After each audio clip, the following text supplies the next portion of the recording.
गौरक्षा मंदिर विकास सबसे अहम क्या है प्राथमिकताएं सरकार की?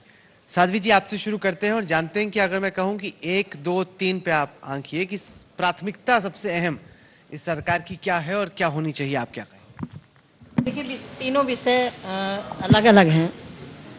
गौरक्षा, राम जन्मभूमि और विकास, तीनों विषय अलग हैं। और सरकार का जो एजेंडा है, या हम कहें कि चुनाव के पहले जो हमने संकल्प पत्र जारी किया था, उसमें स्पष्ट करके हम लोगों ने दिया था कि जनता के लिए काम करेंगे, जनता की उम्मीदों पर हम खरे उतरेंगे।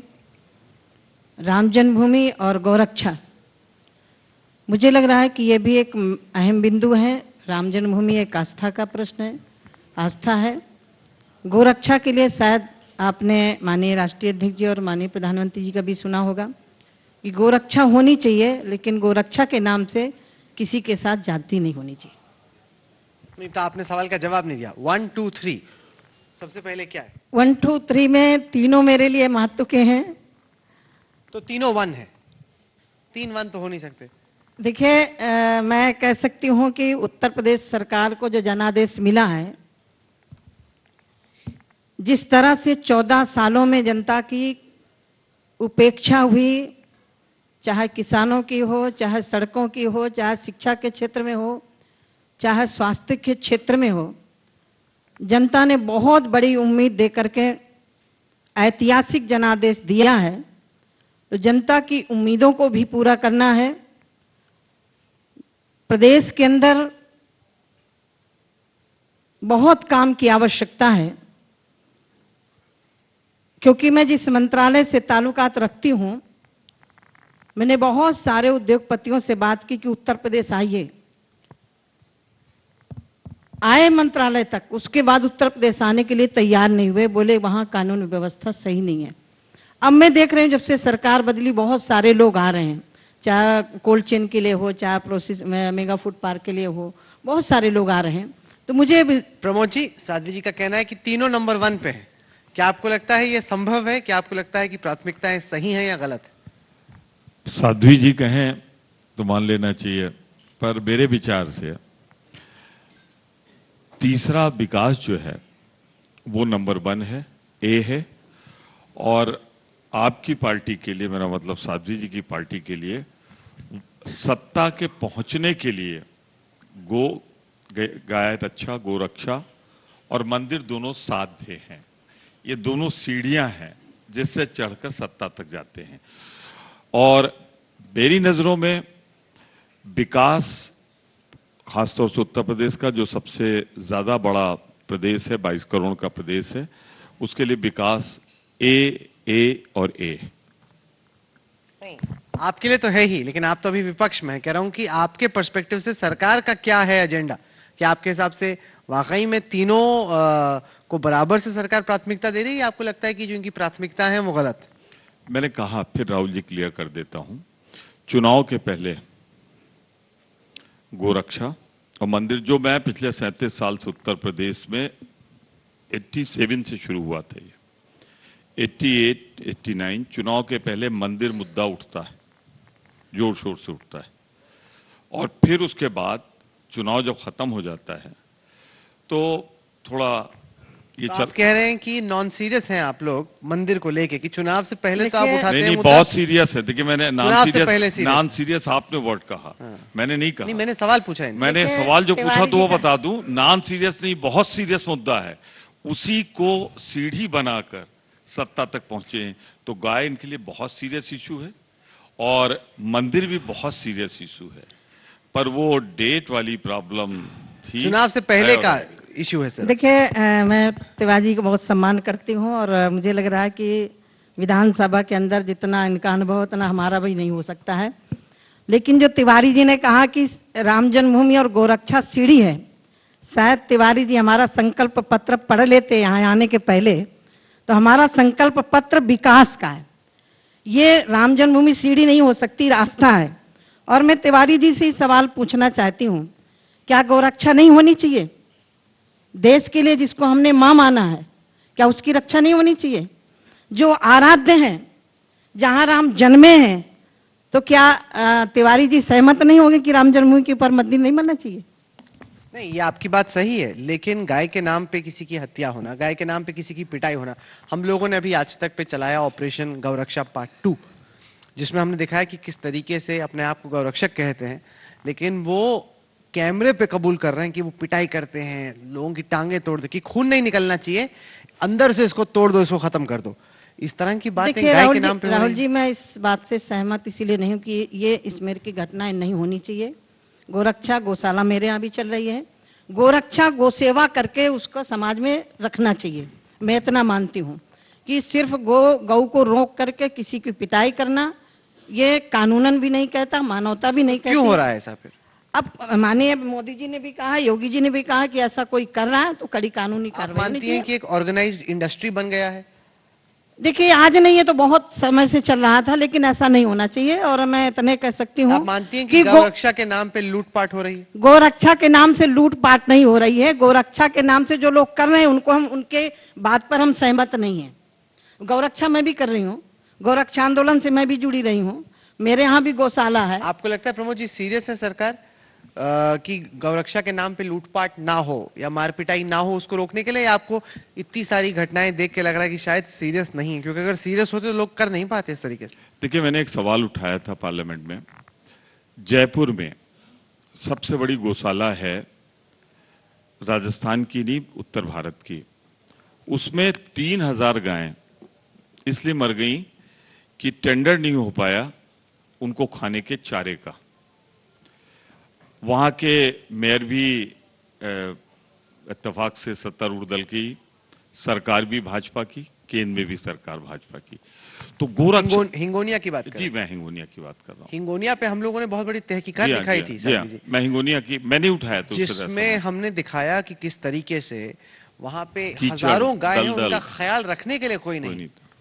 बातें इतनी बड़ी बड़ी हो रही है, तो आप ही की पार्टी की सरकार है वहां पे। देखिए, उस पर जो घटना तिवारी जी ने बताया, सरकार ने उस पर तुरंत एक्शन लिया, तुरंत वहां व्यवस्था की गई। कहीं कोई घटना घटती है, दुखद है, दर्दनाक घटना है, से कोई गाय को खाना ना खिलाए, गाय वहां मर मैं इतना कह सकती हूँ, जो भी गाय पाल रहा है, पालने के पहले उसके खाने की व्यवस्था करनी चाहिए। आप कल्पना करिए राहुल जी, मैं स्वयं अपनी गैयों के लिए 2 दिन रह करके भूसा भरवा के आई हूँ, मेरे कोई दूध नहीं दे रही है, सेवा कर रही हूँ। तो मैं आपके माध्यम से, चैनल के माध्यम से, जिम्मेदार चैनल है, इसके माध्यम से भी मैं कहना चाहती हूँ, जो भी गौ की सेवा करना चाहते हैं तो उसको पहले सेवा करके दिखाएं। मैं इतने कह सकती हूँ कि कहीं भी कोई घटना होती है तो अच्छी नहीं है। गाय एक हमारे हिंदू संस्कृति में 33 करोड़ देवी देवता वास करते हैं माना गया है। और आपने कहा कि तिवारी जी ने कहा कि गौ और राम जन्मभूमि मंदिर राजनीतिक सत्ता का साधन है।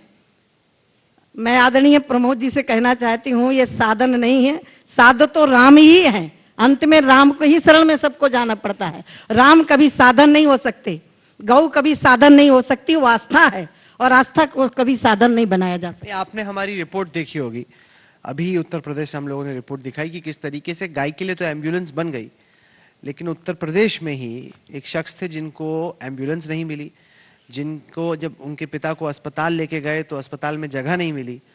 तो अब ये किस तरह की प्राथमिकता है कि गाय के लिए तो एम्बुलेंस आप लोगों ने तैयार कर दी, लेकिन जब अस्पताल में एक आदमी अपने पिता को लेके जा रहा है, वहां पे अस्पताल में जगह नहीं मिलती और वहां पे अस्पताल तक जाने के लिए एम्बुलेंस नहीं मिलती।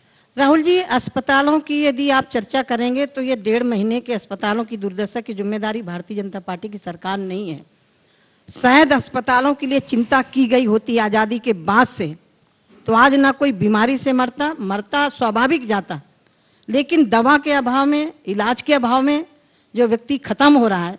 तो मुझे कहते हुए, जब से सरकार बनी, मैं पहले भी अस्पतालों में जाती थी लेकिन कोई तवज्जो नहीं होता था।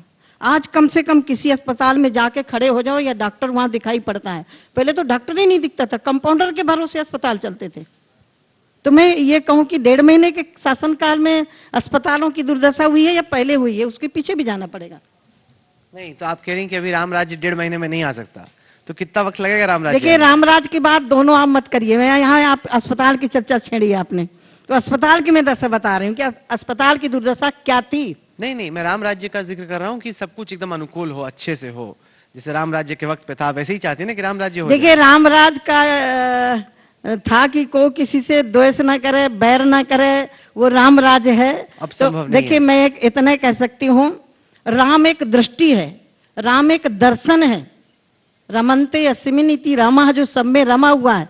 राम एक आदर्श है। मैं इतना निवेदन करना चाहती हूँ आपके चैनल के माध्यम से, कोई होगा कि राम को मानता है, कोई नहीं मानता है, लेकिन कोई भी ऐसा पिता नहीं होगा जो अपने को आज्ञाकारी पुत्र ना चाहता होगा।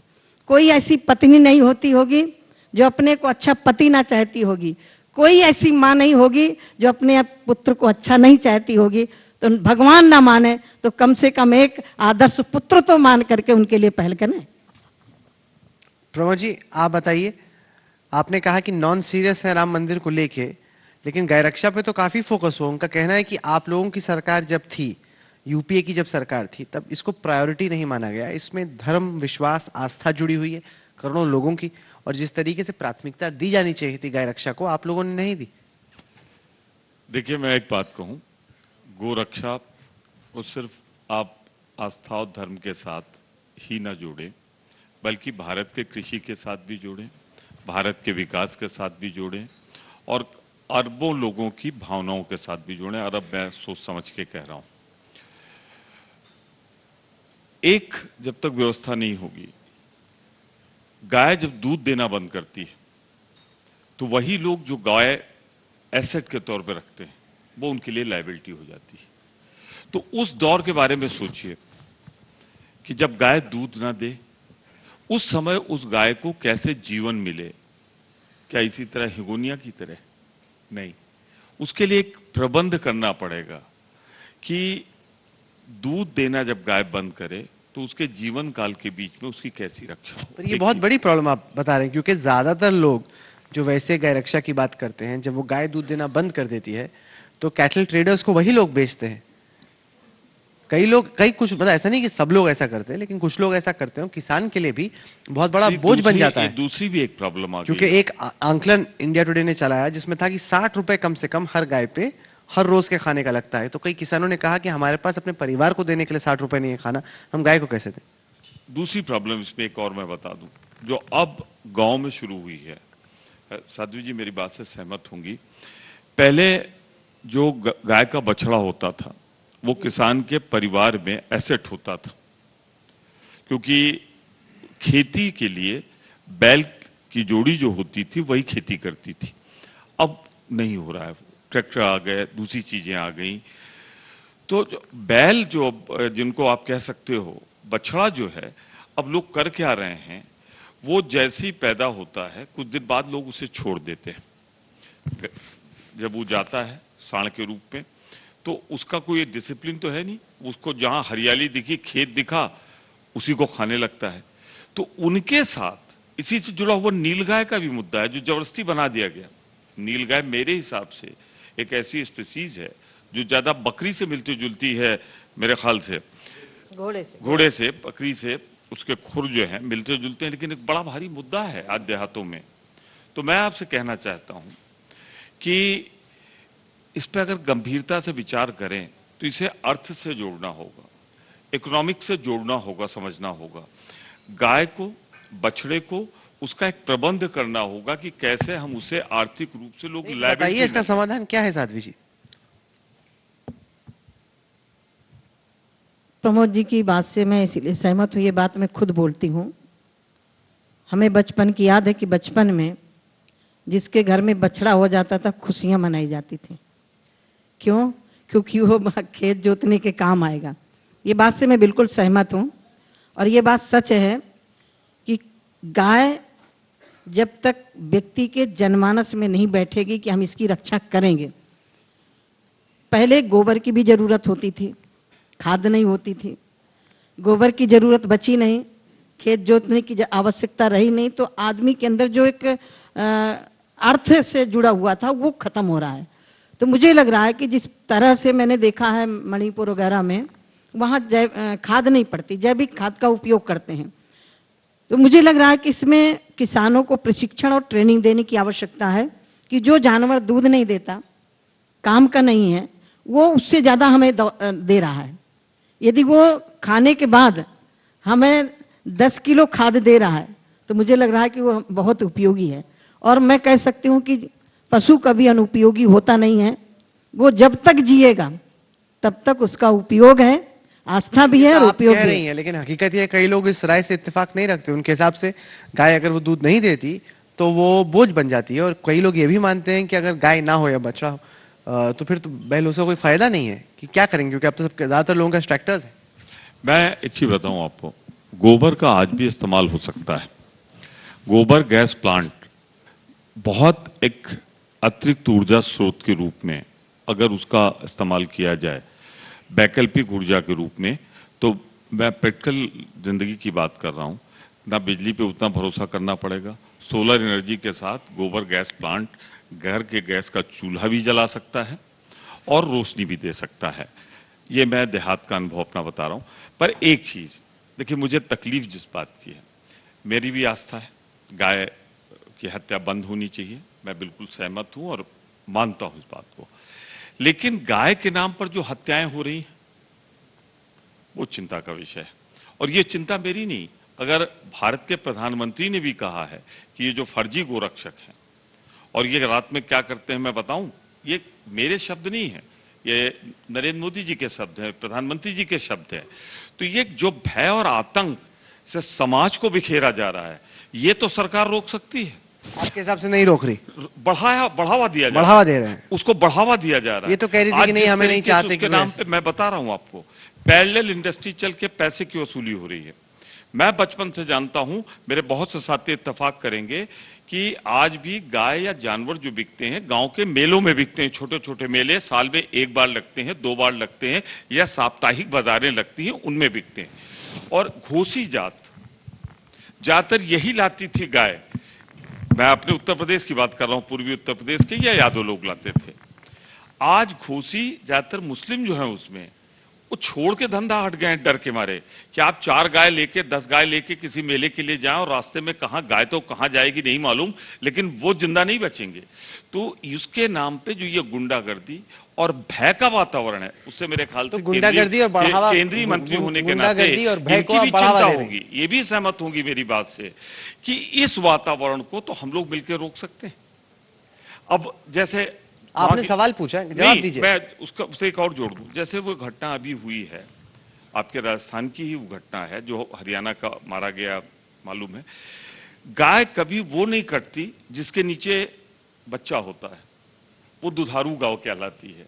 वो जो लेके जा रहा था उसने म्युनिसिपल कॉर्पोरेशन की रसीद दिखाई कि भाई ये तो मैं खरीद के अपने घर ले जा रहा हूं, उसकी मिनी डेयरी, और उसके नीचे बच्चा था, बछड़ा था, यानी दूध देने वाली गाय थी, तो वो काटने नहीं ले आ रहा था, पर बेरहमी से मारा गया। और फिर जब मारा गया चीखता रहा, चिल्लाता रहा, रसीद दिखाता रहा, और मारने वाले कौन, और फिर उसके साथ पुलिस का सलूक क्या।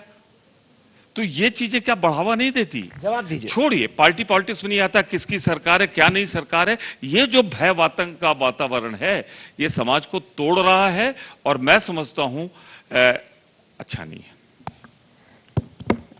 देखिए माननीय प्रमोद जी ने जो सवाल उठाया है, मैंने पहले ही शुरुआत में खंडन कर दिया था कि हम ऐसे घटनाओं से इत्तेफाक नहीं रखते हैं। ऐसी घटनाएं कहीं भी नहीं होनी चाहिए और गौरक्षा के नाम से सिर्फ एक ही काम किया जा सकता है कि हम स्वयं गौ सेवा करें। मैं इसलिए हमारे जिम्मेदार मंत्री जी बैठे हुए हैं, पशुधन बघेल जी बैठे हैं, मुझे लग रहा है जब से इन्होंने संभाला तब से काफी हद तक उत्तर प्रदेश में सुधार हुआ है। और मैं कह सकती हूं कि इस प्रकार की घटनाओं के लिए हम यहां से भी निंदा करते हैं और कभी हम समर्थन कर नहीं सकते हैं। लेकिन जो तिवारी जी ने बात कही उस बात से मैं थोड़ा सहमत नहीं हूं। मैं जिस आश्रम में रहती हूं मूसानगर के अंदर 15 दिन की ब्याई गाय, इसी समाजवादी सरकार में मैंने सूचना भी दी कि वो गाय जा रही कटने और जंगल में 15 दिन की ब्याई गाय कट गई। बछड़ा इसलिए कट गया क्योंकि नए बछड़ों का चमड़ा ज्यादा महंगा जाता है। मैं ये बता रही हूं क्योंकि मैं उस बात से सहमत नहीं हूं कि दूध देने वाली गाय नहीं काटी जा रही है। मेरे सामने मैं बता रही हूं, मूसानगर की बात बता, क्योंकि अब समाजवादी की सरकार थी, सुने नहीं, उसने काट दी गई। बछड़ा, नया बछड़ा के चमड़े बढ़िया पर्स बनते हैं, वो महंगा जाता है। तो कोई भी गाय हो, चाहे दूध देने वाली हो चाहे न देने वाली हो, कटना नहीं चाहिए। इसके लिए हमारी सरकार गंभीर है, चाहे केंद्र में हो चाहे प्रदेश सरकार में हो। नहीं, पर जो आप बढ़ावा देने की बात कर रहे हैं, देखिए मुझे लग रहा है तिवारी जी, आप राजस्थान का ही वाक्य लीजिए, उसमें जो या फिर अलवर का लीजिए या फिर दिल्ली में जो हुआ उसका लीजिए, वहां पे जो अक्यूज थे जिन्होंने पिटाई की वो तो चले गए, लेकिन जो लोग पिटे बेचारे, उनमें से लोगों को पुलिस पकड़ के ले गई पूछताछ करने के लिए कि क्या हो रहा है, क्यों हो रहा है, कैसे आप गाय लेके क्यों घूम रहे हो। मतलब पूरा अक्यूज और विक्टिम का जो रेशियो है कि कौन क्या हो, किसके खिलाफ क्या कर रहे हैं, वो पूरा उलट हो गया। देखिए सर, आपको मालूम होगा कि जिन्होंने पीटा था तत्काल कार्रवाई हुई थी, गिरफ्तारी भी हुई थी। अब क्योंकि जब घटना घटी है तो दूसरे पक्ष से भी बुला करके पूछना तो मुझे लग रहा है कि जायज बनता है कि भाई कैसे हुआ। अब नहीं पूछेंगे तो ये कहेंगे पुलिस ने उनसे पूछा भी नहीं। आपके हिसाब से बढ़ावा नहीं मिल रहा है? नहीं, हमारे हिसाब से बढ़ावा नहीं मिल रहा, ना बढ़ावा मिलेगा ना मिलना चाहिए। राम मंदिर पे आते हैं जी, ये भी चुनाव से पहले का मुद्दा है, क्योंकि अभी उमा भारती जी जब ये सुप्रीम कोर्ट ने फैसला दिया कि ट्रायल होगा, हियरिंग होगी, तो उमा भारती ने कहा कि मैं अयोध्या जाऊंगी और सरयू के किनारे एक पद यात्रा करूंगी। उनको पार्टी नहीं बोल दिया कि मत जाइए, आप जाने की जरूरत नहीं। मुझे लग रहा है कि राम मंदिर एक आस्था है और मुझे लग रहा है प्रमोद जी ने जो बात कही वो भी सहमत होंगे कि ऐसे ज्वलनशील मुद्दे, दुर्भाग्य रहा कि जब सोमनाथ जी के मंदिर का समाधान हो गया तो अयोध्या के मंदिर का भी समाधान उसी टाइम हो जाना चाहिए था, नहीं हुआ। सोमनाथ जी का मंदिर भी इसी तरह तोड़ करके बनाया गया था, वहां का समाधान हो गया।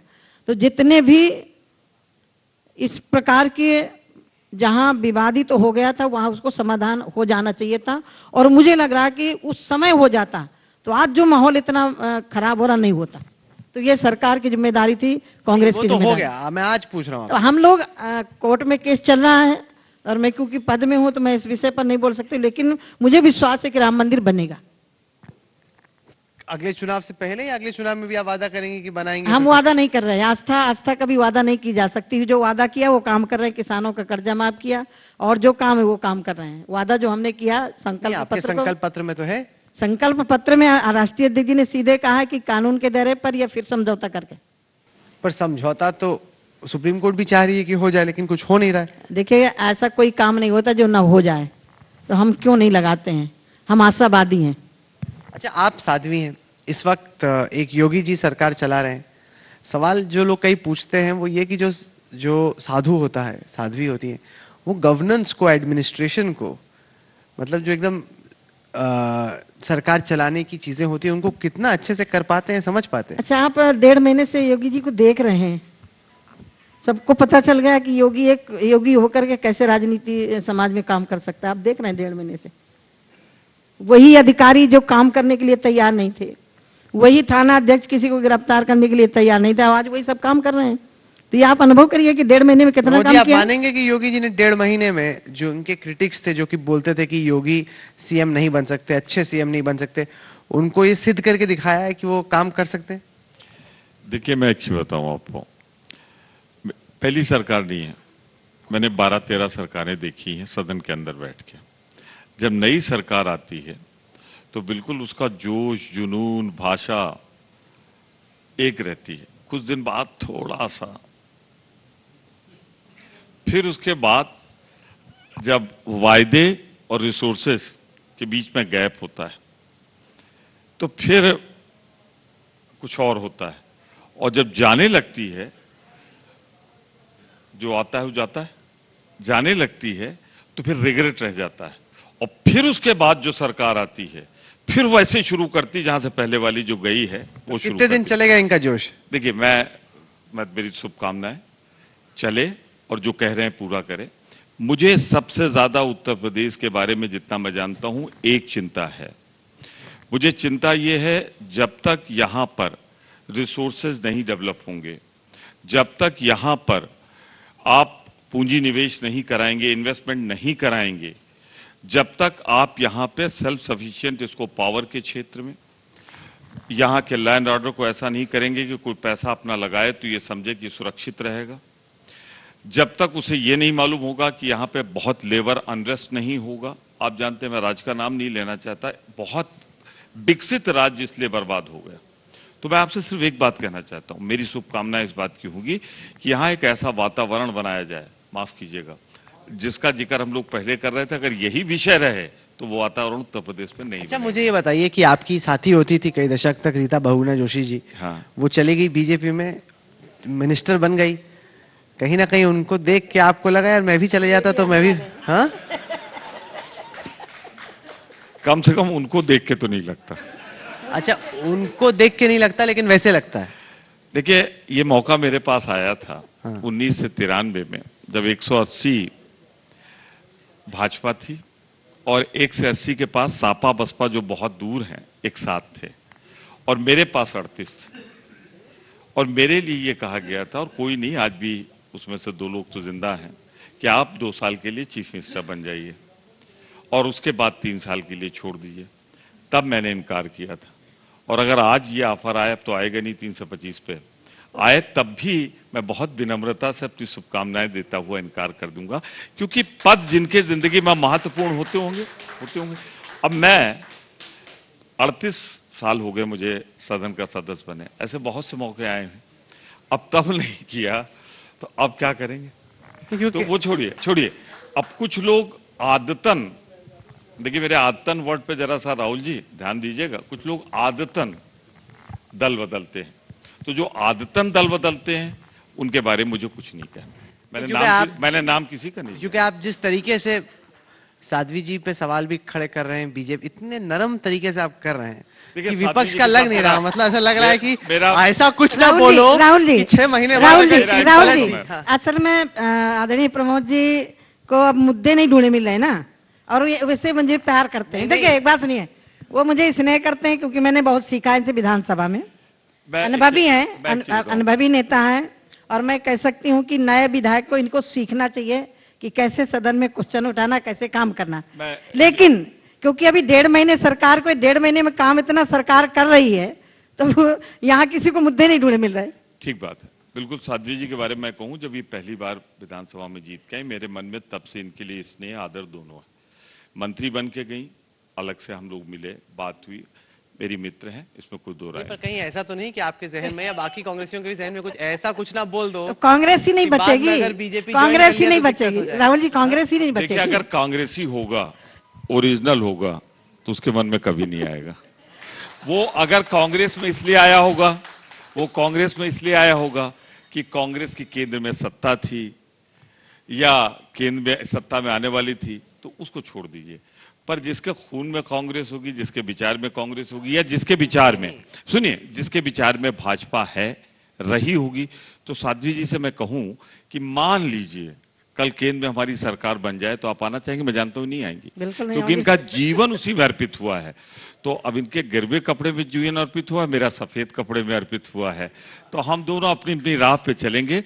ये सत्ता में रहेंगी, हमारी शुभकामनाएं होंगी, पर इनको अगर सुझाव मांगेंगी हम देंगे। हम सत्ता में रहें तो फिर इनसे ये कहेंगे कि हमारी सरकार रहे तो हमारे आधार का विरोध करो, हमारी जीएसटी का विरोध करो, हमारे पूंजी निवेश का विरोध करो, और खुद सत्ता में आ जाओ तो जो हम कर रहे थे, जिसका विरोध किया उसका करो, तो वो स्वस्थ विपक्ष नहीं है। अब थोड़ा फॉर्म में आ रहे हैं, चूंकि मैं थोड़ा सा चाबी भरी, तो अब थोड़ा जम के कस दे। पहले तो एकदम नरम नरम अंदाज में, नहीं सही बात आपकी भी जाती है, आपकी भी जाती है ये। पहले तो मुझे बुलाया था नरेश अग्रवाल और जफराब जलानी साहब के लिए, अब बैठाल दी एक महिला, वो भी गिरवे कपड़े में, तो अब मैं कैसे इन पे हमला करूं? नहीं, आप सोच, अगर सचमुच सच्चा कांग्रेसी होगा तो कभी महिला पे हमला नहीं करेगी। ये लोग करते हैं, मैं नहीं करता। राहुल जी, अब क्षमा करिएगा, एक बयान था जिसके लिए आज भी मुझे उस चर्चा में रखा जाता है, धोखे से निकला, मैंने सदन में माफी मांग ली। कौन सा वाला? मैं भूल गया। दिल्ली वाला। यदि इतने कम से कम इन्होंने इतना तो समझ लिया कि फिर से नहीं बोलना है। हाँ, नहीं बोलना, माफी मांग ली। उसके बावजूद ये हमला करते रहे। यदि इतनी पीड़ा महिला के लिए थी तो सदन चलने देते। मैंने माफी मांग ली, प्रधानमंत्री जी ने माफी मांग ली थी, फिर भी सदन नहीं चलने देना। जब लोगों ने सोनिया जी का घर घेरा मोमबत्ती लेकर के, तब दिमाग खुला कि साध्वी जी के साथ इतना जमा समाज खड़ा हुआ है। मैंने राहुल जी से कहा, एक दिन निकल रहे, बोले फर्स्ट लेडीज, मैंने कहा लेडीज हाउस में नहीं दिख रही थी। जब मैंने माफी मांग ली, सच में मान ली, दिल से मान ली, नहीं बोलना चाहिए कटु शब्द किसी के लिए, मैं तो इतने कहती हूँ, वाणी ऐसी बोलिए मन का आपा खोए, औरों को शीतल करे आपन शीतल हो। और कभी भी उस बयान को छोड़ करके आपने मेरा कभी नहीं सुना होगा कि मैंने किसी के लिए कटु शब्द बोला है। मैंने माफी मांग ली। अब तिवारी जी कहते हैं साध्वी जी को पर हमला नहीं करूंगा, तो मुझे लग रहा मेरी तो शुरुआत थी तब। तो हमला ऐसे बयान से आपकी पार्टी के भीतर तो लोकप्रियता बढ़ गई, एक लोग आपको वाचक के तौर पर बुलाने लग गए। आपको लगा कि मतलब उससे ये फायदा भी मिला? थोड़ा सा मुस्कुरा रही हैं। देखिए, हम कोई काम फायदे नुकसान के लिए नहीं करते हैं। वो जानबूझ करके नहीं बोला था। जब जानबूझ करके बोला जाता है तब नफा नुकसान देखा जाता है। आपसे मान रहे हैं? और जब धोखे से निकल गए, जमीन का निकला हुआ बयान और तीर से निकला हुआ कमान, वो वापिस तो देखिए, उसमें मैं मार्जिन देता हूं साध्वी जी को। मंत्री बने नए दिन हुए थे, नई बनी थी। अब आदत तो जिंदगी भर की वही बोलने की पड़ी हुई थी। तो भाषण में एक बड़ी दिक्कत होती, राहुल जी, जब आप मंच में खड़े होकर सामने भीड़ ताली बजाती हुई मिलती है ना, तो फिर कभी कभी ब्रेक नहीं लगती, पुराने वाले डायलॉग याद आ जाते हैं। तो अभी तो एक डायलॉग याद आ गया। पुराने वाले डायलॉग नहीं याद आ रहे हैं। है? अभी तो योगी जी को पुराने वाले डायलॉग को याद नहीं आ रहे। अब जब तक ना आए तब तक नहीं आएंगे। नहीं क्यों? आएंगे। कैसे कॉन्फिडेंस है कि नहीं? क्योंकि सरकार चलाना है। और देखिए, एक और बात नहीं, देखिए, छोटा बच्चा होता है ना, एक छोटा बच्चा होता है, गिरता है, उठता है और कुछ भी बोलता है, पापा बोलता है, मामा बोलता है, पानी को मानी बोलता है, लेकिन जब समझदार हो जाता है तो फिर थोड़ी बोलता है। अब उसको योगी जी 5 टर्म से सांसद थे, तब छोटे बच्चे थे। अरे अब एक प्रदेश के मुखिया हैं, तो मैं तो इतना कह सकती हूँ राहुल जी, हम लोग देश का विकास करने जा रहे हैं। और तिवारी जी को मैं क्या बताऊं, मैं इतना कहना चाहती हूं कि जो आपके नामा राशि हैं, अब मुझे लग रहा है कि पूरे देश से कांग्रेस को खत्म करके छुट्टी पाएंगे। तो आप चाहती हैं खत्म कर ये आएंगे ना मेरे पास? आप चाहते हैं कि ये छोड़ के आ जाएं आपके पास? आ जाए, मैं स्वागत करूंगी। बुला, देखिए आप कह रहे थे क्योंकि बुला नहीं रहा, 325 कह तो बुला दिया उन्होंने आपको। देखिए, मैंने कभी नहीं कहा था बुला नहीं रहे। मैंने ही कहा था कि जब बुलाया था मैंने उसका जिक्र किया था। मैं फिर कह दूं, तब मैं थी नहीं थी, तब नहीं थी। मैं फिर कह दूं कि जो लोग विचारधारा से आते हैं वो विचारधारा में रहते हैं, और मैं मानता हूं कि विपक्ष में बैठ के भी समाज सेवा हो सकती है, जनता की सेवा हो सकती है, अगर हम कहते रहें। अब जैसे जिसको कह रहे हैं कि क्यों उठाया राज्यसभा में या लोकसभा में, तो वो खुद मान रही हैं कि प्रधानमंत्री जी को माफी मांगनी पड़ी। ये भी कह रहे हैं हमसे गलती से निकल गया था, तो विपक्ष वहां बैठ के क्या करे? इनको गलती करने दें। क्योंकि कोई मुद्दा नहीं था, एक मुद्दा मिल गया। अगर हम ना उठाए तो कैसा विपक्ष? एक मुद्दा मिल गया। कैसा विपक्ष? राहुल जी उठाना था, हमने सेशन खत्म होते होते प्रमोद जी भी आ गए एकदम 5th गियर में। लेकिन राहुल जी, एक लाइन सुना देती हूँ, ठीक है? सुना दो, बिल्कुल बेशक।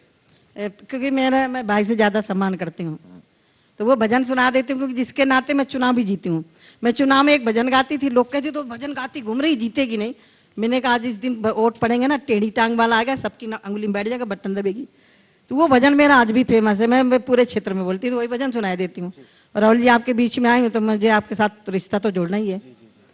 कई जन्मों से बुला रहे हो, कई जन्मों से बुला रहे हो, कोई तो रिश्ता जरूर होगा। नजरों से नजर, रंजना जी देख रही मेरी तरफ, नजरों से नजरें मिला न पाए, मेरी नजर का कसूर होगा। तुम ही तो मेरे मात पिता हो, तुम ही तो मेरे बंधु सखा हो, अनेक नाते तुम संग जोड़े, अनेक नाते तुम संग जोड़े, कोई तो नाता जरूर होगा, कोई तो नाता जरूर होगा। मेरा बिहार में कार्यक्रम लगा था, आपने बुलाया तो कोई रिश्ता तो जरूर है ना। तो बस इतने कहती हूँ कि अपने जीवन में हर जिंदगी मिली है, मुस्कुरा करके जियो, हंस करके जियो। कौन आया कौन जाया कब जाएगा, इसलिए मैं एक बोला करती हूँ, हर समय खुशहाल रहना। मेरे को तिवारी जी देखते हैं, शादी जी मुस्कुराती रहती, मैंने कहा मेरे अंदर राज है। हर समय खुशहाल रहना, कोई हमसे सीख ले, सब में रह के अलग रहना, कोई हमसे सीख ले। झंझटों से भाग जाना, चाहे जिससे सीख लो, पर झंझटों में रह के बचना, तिवारी जी कोई हमसे सीख लो। वाह, बहुत खूब, जोरदार तालियां। बहुत बहुत शुक्रिया आपका। Thank you. बोलिए, आप भी कुछ भजन गाना चाहेंगे? अभी तो हम आपने मेरे सवाल का जवाब दिया। अभी कुछ भजन गाने वाले लोग आए हैं, अभी हम इनका भजन सुनेंगे और जब भजन इनका खत्म होगा तब बोलेंगे। बहुत बहुत शुक्रिया, बहुत बहुत शुक्रिया साथी जी, बहुत बहुत शुक्रिया, थैंक यू।